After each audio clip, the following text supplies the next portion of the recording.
આજે તો લગ્નમાં ગયો ને રાહુલભાઈ મારતી હતી ફૂલ એન્ટ્રી. ગુડ મોર્નિંગ, જય માતાજી મિત્રો, સ્વાગત છે મારા મિની વ્લોગમાં. અને પહેલું કામ છે સવારે ઉઠીને આપણે ચકલાને જ ગાંઠિયા ખવડાવવાનું. ડેલીભાઈ નીકળો પણ કાંઈ ખબર નહીં જવાનું ક્યાં, પણ પછી મને ખબર હતી કે જવાનું છે રાહુલભાઈના લગ્નમાં. પછી હું ને લલિત પહોંચી ગયા રાહુલના લગ્નમાં, પણ ડેકોરેશન બહુ સારું હતું. પછી વરરાજાએ મારતી હતી એન્ટ્રી ને અમારા બધાને પાડવાના હતા ફોટા પાડીને હું આવી ગયો રસોડે. પણ દલો કે આ ભાઈ રસોઈ બહુ સારી બનાવે, એટલે મારા લગ્નમાં આ ભાઈને આમંત્રણ દેવાનું છે રસોઈ બનાવવાનું.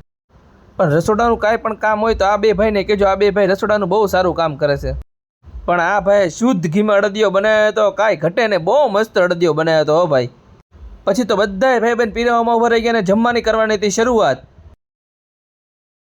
હું આવી ગયો ગુરુને, પછી મને ખબર પડી મારી પાસે પૈસા તો કાંઈ છે નહીં. પહોંચી ગયા અમરેલી, મેં લઈ લીધું ખીરું, કારણ કે મારે બનાવવાના છે સાંજે ઢોસા. પહોંચી ગયા મોલમાં ને ત્યાંથી લેવાની છે સોડા તો લઈ લીધી, પણ પીવાની છે બહાર જઈને. મેં બહાર આવીને પી લીધી સોડા અને જવાનું છે ગાંધીબાગ. આવી ગયા ને અહીંયા હાલતું હતું પ્રાઇવેટિંગ.